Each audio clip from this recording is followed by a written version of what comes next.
오늘 법사위와 가방위에서 입법 청문회가 열립니다.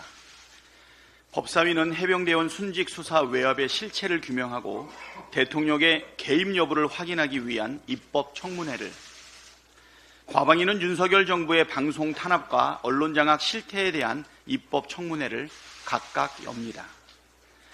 해병대원 순직 수사 외압 의혹의 경우 왜 장관 결재까지 받은 수사 결과 보고서가 뒤집혔는지, 경찰에 이첩된 보고서를 회수하는 과정에 누가 왜 개입했는지, 대통령은 어떻게 개입했는지 낱낱이 밝혀야 합니다.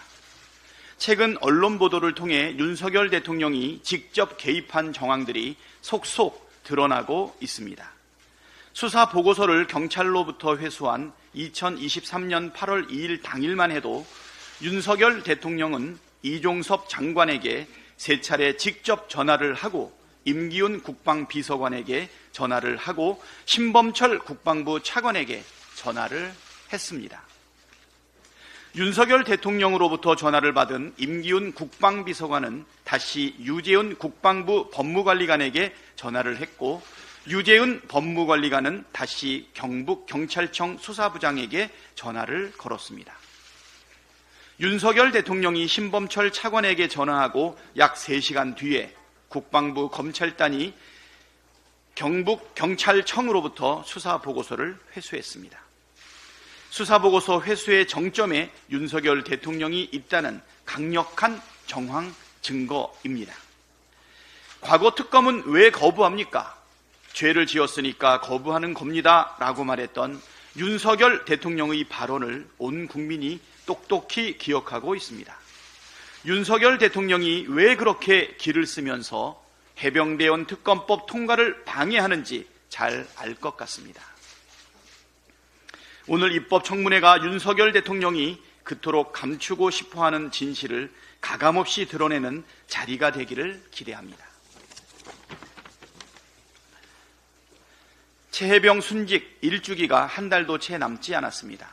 민주당은 국민께 약속드린 대로 1주기 전에 해병대원 특검법을 통과시키겠습니다. 윤석열 대통령에게 분명히 경고합니다.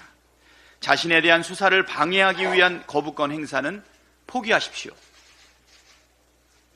만일 국회를 통과한 해병대원 특검법을 또다시 거부한다면 스스로 범죄자라고 자백한 것이라 국민은 여길 것입니다. 떳떳하다면 특검법을 반대할 이유가 하나도 없습니다.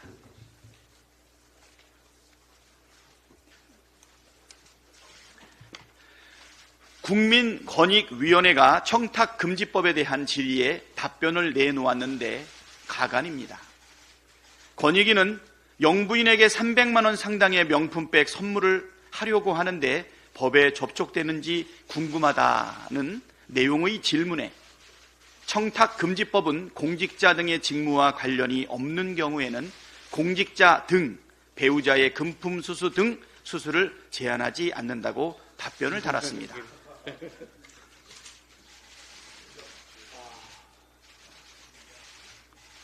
다시 말해서 직무 관련성이 없으면 금품 수수를 해도 된다는 뜻입니까? 어처구니가 없는 헛소리입니다. 청탁금지법 제8조 1항에는 공직자 등은 직무 관련 여부 및 기부, 후원, 증여 등 그 명목에 관계없이 동일인으로부터 1회에 100만 원 또는 매 회계연도에 300만 원을 초과하는 금품 등을 받거나 요구 또는 약속해서는 아니 된다고 명시되어 있습니다. 즉 직무 관련 여부와 관계없이 동일인으로부터 1회에 100만 원이 넘는 금품을 받아서는 안 된다고 명확하게 규정하고 있습니다. 또 8조 4항에는 공직자의 배우자에 대해서도 동일하게 규정하고 있습니다. 김건희 여사에 대해 면죄부를 주려고 하다 보니 청탁금지법을 멋대로 왜곡 해석하는 지경에까지 이른 것입니다. 국민 권익 보호와 청렴한 사회 구현을 위해 탄생한 권익위가 권익 보호와 부패한 사회 구현을 위해 노력하는 기관으로 전락해버렸습니다. 이렇게 막 나갈 거면 국민권익위원회가 존재할 이유가 하나도 없습니다. 건의권익위원회 또는 국민부패위원회로 개명해야 되지 않겠습니까? 이상입니다.